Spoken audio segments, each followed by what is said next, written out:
いくら特待生だからって身の程知らずじゃない？貧しい母子家庭育ちだった俺は、私立の進学校に特待生として進学したのだが、お金持ちの子供が集まる学校で毎日肩身の狭い思いをしていた。ねえ、これってゴミでしょ？捨てるね。クラスのボスである社長令嬢は俺の持ち物を嘲笑い、ゴミ箱に捨てて、俺を暇つぶしの嫌がらせ相手にしていた。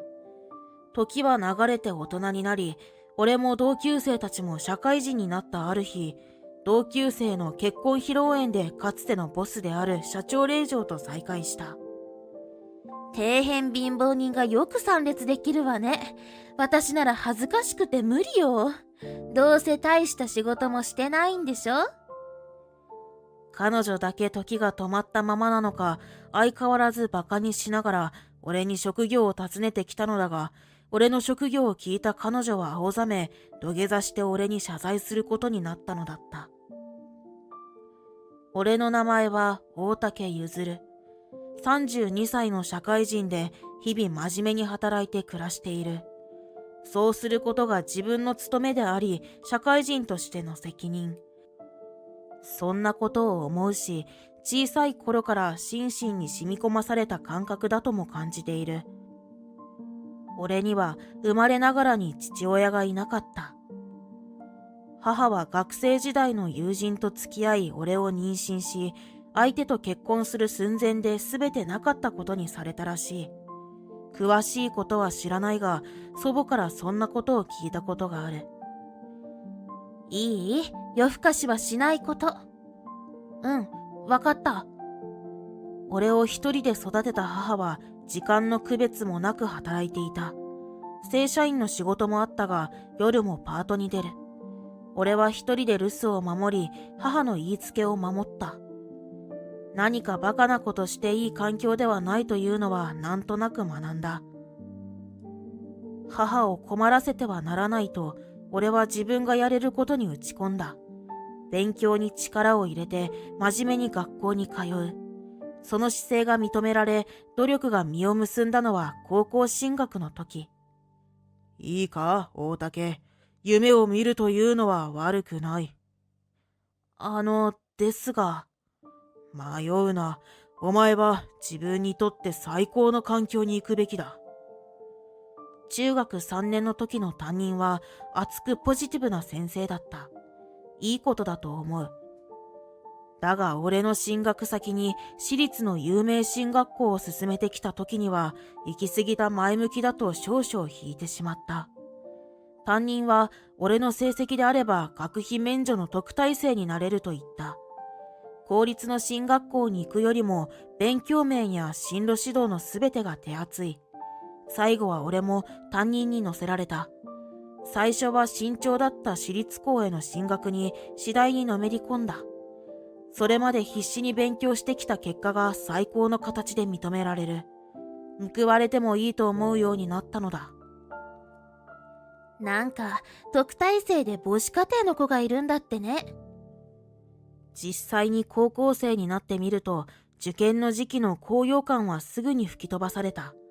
俺の顔を覗き込んで嫌味っぽく言った山下さんは社長令嬢という生まれ。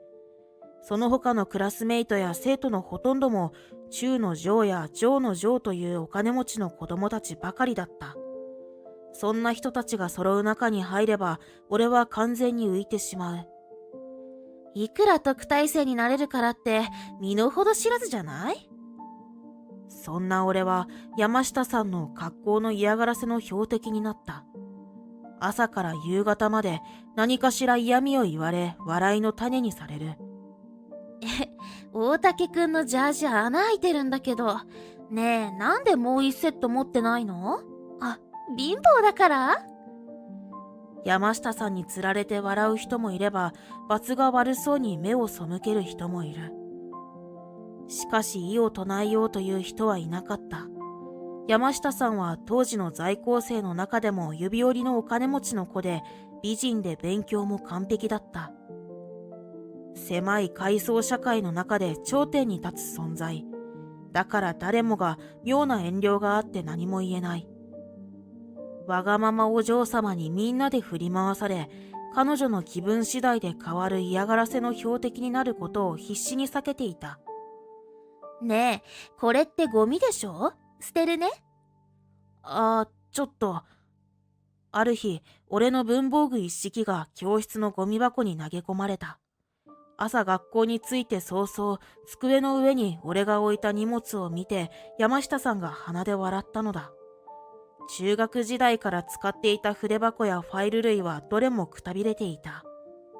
なんか、教室の雰囲気に合わないからさ。そう言って山下さんは俺の文房具をゴミ箱に入れた。その上からゴミを重ねていく。新しいのを買えば？楽しそうに笑いながら山下さんはどこかへ行ってしまった。せめて購買で鉛筆ぐらいは買おう。悔しさはあったが、どうにかするのが先で俺は無意識で立ち上がっていた。大竹くん使う？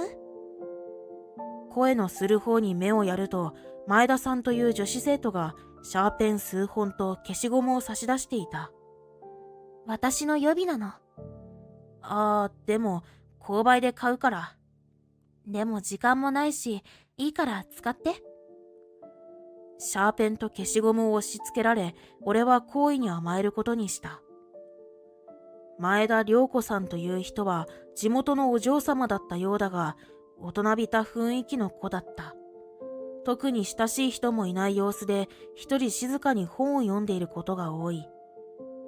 そんなタイプの生徒で誰もが不思議に思っていた。俺がお礼を言っても軽く微笑むだけ。爽やかでさっぱりとしたその態度に俺はふと感心してしまった。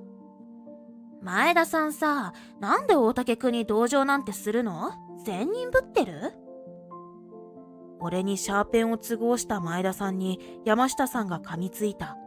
そしてそこからしばらく嫌がらせの標的は前田さんになってしまった。老舗のお嬢様だから前田さんってダサいよね。古臭い昔の人って感じ。質素で飾り気のない前田さんを流行り物で身を固めた山下さんが嘲笑う。そんな日々がどれだけ続いたのだろう。俺はたまらず前田さんに声をかけた。というかつい謝ってしまった。前田さんごめん、俺のせいで。別に誰のせいでもないっていうか、こういう時もあるんじゃない？でもさ、俺を助けたから。だとしても別にこれが一生続くわけじゃない。毅然としている前田さんはかっこよかった。それまでの人生で初めて胸のすく気分の良い人に出会った。俺はそれから前田さんを意識するようになり、自分も彼女のような人間を目指そうとした。物事に固く構えず穏やかに受け止められる人。いつかそんな大人になろうと、俺はそれからの高校生活を過ごした。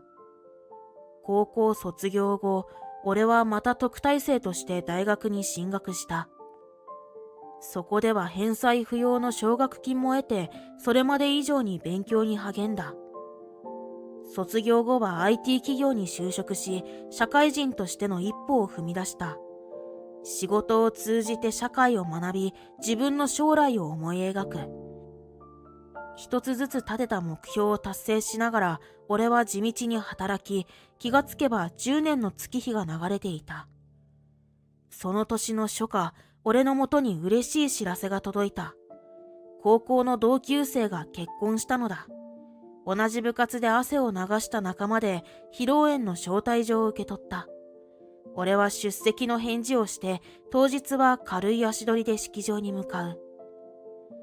大竹くん、お久しぶりです。最初に言葉を交わしたのは前田さんだった。その後は次々とクラスメイトや同期生と顔を合わせる。ちょっと張り切りすぎたかな。でもね、これこの間作ったばっかりで。懐かしい顔の中にはあの山下さんもいた。彼女はきらびやかなドレスと美容院でセットしてもらった髪型を見せびらかしていた。別に彼女の視線を避けようとしたわけではない。それでも会えば気持ちの良い人ではないだけに、俺は彼女から離れた位置にいた。しかし彼女は目ざとく俺を見つけ、にやついて近づいてくる。何？ご祝儀は包めるようになったの？貧乏人から脱出したとか。まあ、お招きいただいたわけだから。クスクスと笑う山下さんを刺激しないよう、俺はそっけなく答えた。山下さんの周りには彼女と仲の良かった人たちが集まった。ミカって今は何してるの？今は SNS の運用というか、そういう活動してる。あとは父と母を見てるの。気ままでいいんだよね。いいな、さすが社長令嬢だね。でもさ、最近は結婚って言われて、今時お見合いとかさせられそうになるんだけど、普通の人とかいなくて。あー、そっか。やっぱり、ちゃんと私を食べさせてくれる人じゃないとね。山下さんは特に何もしていないらしい。話を聞いていてそれは分かった。彼女はいわゆるインフルエンサー的なことをしているが、なりわいではないのだろう。お嬢様として仕事をせず、自由に生きているということだ。自由に恋愛も楽しんでいるようだが、彼女を心の底から楽しませてくれる男性はいないらしい。そんな不満を聞きながら、わがままというのは抜けないのだとつくづく思う。ねえ、大竹くんは何してるの？何って？仕事は何？山下さんが俺に話を振る。彼女が自信に満ち溢れている感じが一瞬わからなくなる。仕事を持たない彼女にどうしてこうも余裕を見せつけられなければいけないのか。ああ、一応会社を経営してる。退職して独立したからね。俺の近況を耳にして周囲からは軽いどよめきの声も上がる。しかし山下さんだけは見下した笑みを浮かべて続ける。どんな貧乏会社してるの？会社です、社長ですって言っても大竹くんだけしかいない会社とか？ああ、いや、そういうわけでもないかな。俺は何の気なしに平静を装いながら会社名を告げる。するとその瞬間、山下さんは固まった。は？嘘でしょ？いや、本当だよ。まあ自分でも会社が大きくなったのは運が良かったと思ってる。俺が3年前に起こした会社は IT 業界で大手と肩を並べている。名前を知り山下さんは驚いたが、それもそうだろう。俺の会社は大手に次ぐ存在でもあるが同時に、彼女のお父さんの会社の一番の顧客であり大株主でもある。彼女のお父さんの会社については付き合いと取引の中で知った。因縁の相手に関係している会社。だからといって自分で取り込もうとしてはいない。俺はただ自分の会社のためになると考えて今に至る決断をしただけだ。世の中は狭いよね。ふとそんな言葉が口をつく。へえ、やるじゃない。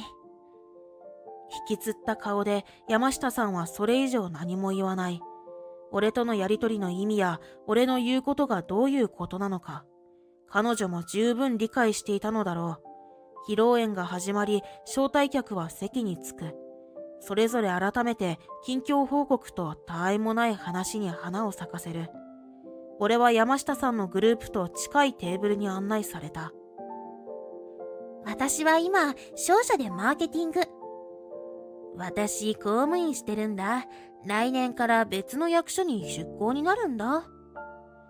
私は大学病院を退職して、知り合いとクリニック経営してる。華やかだった山下さんのテーブルは、山下さん以外が今でも華やかだった。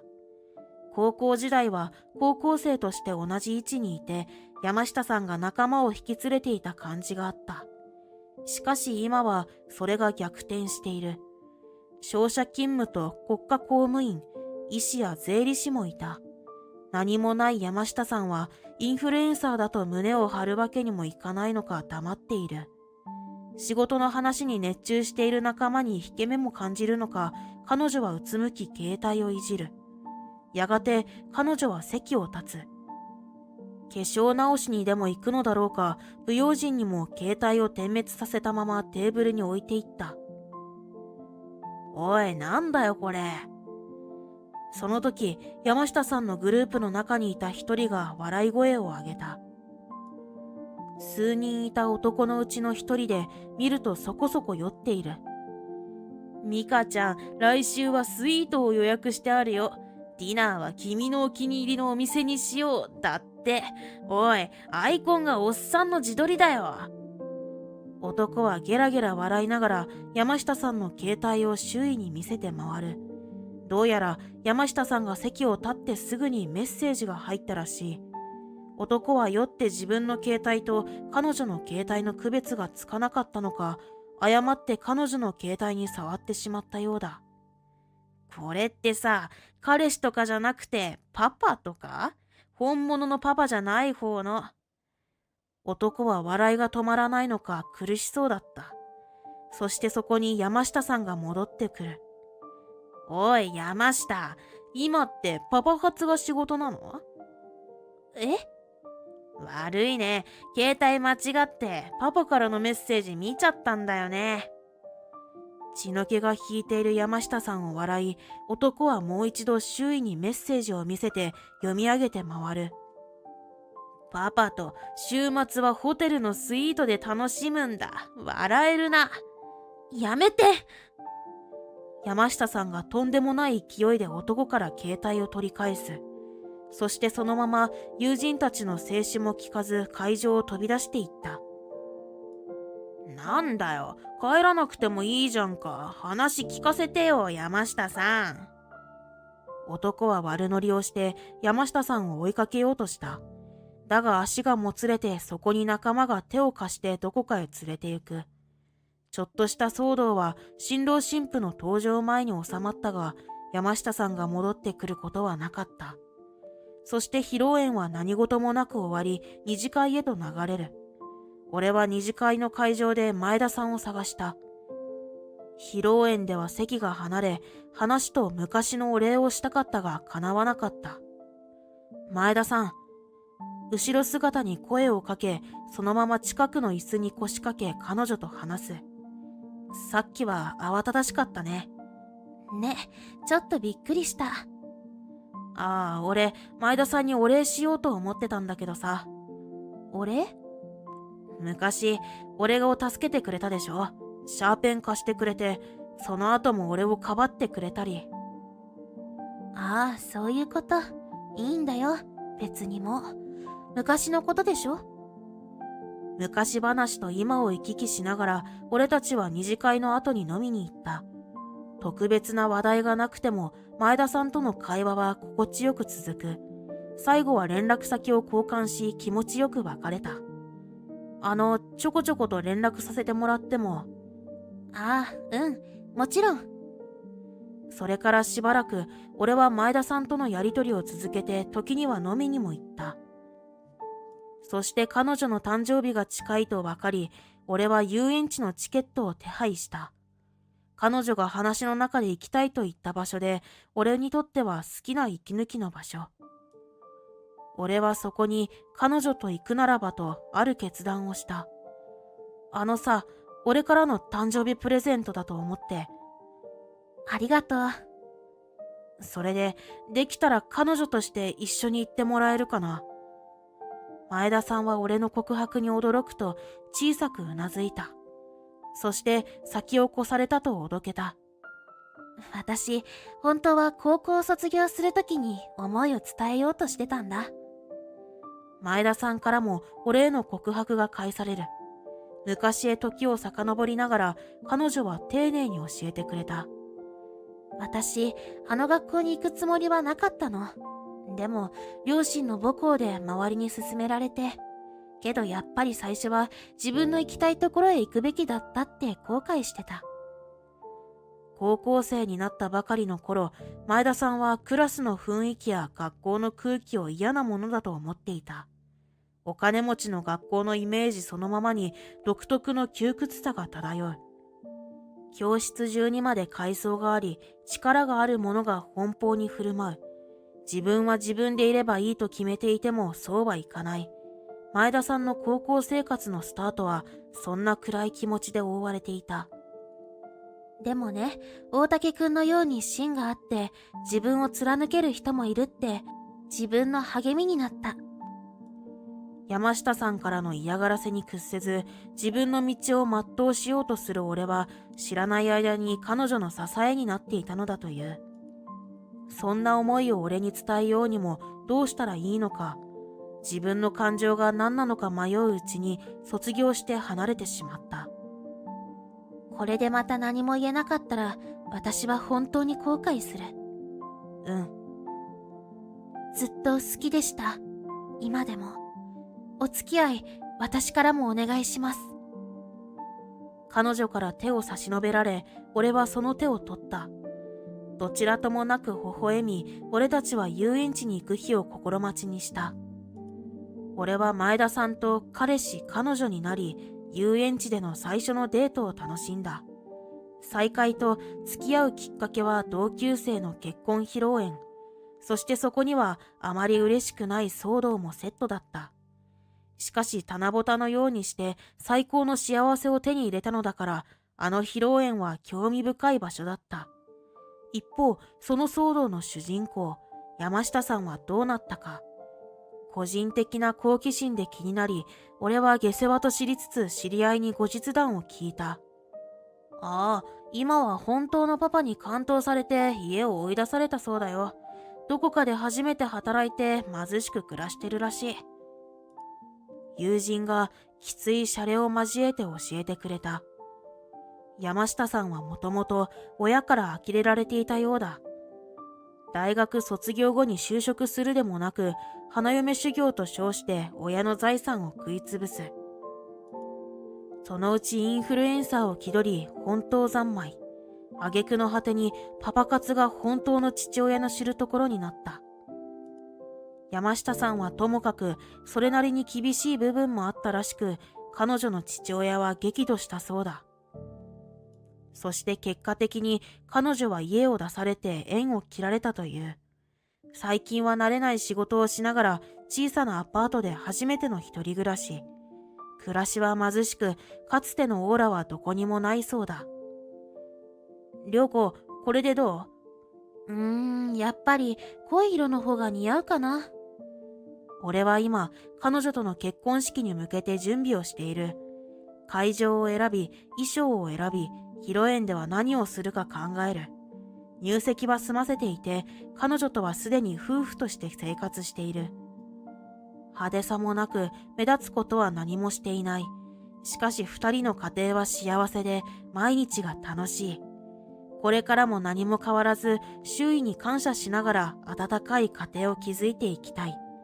俺は今、心からそう思っている。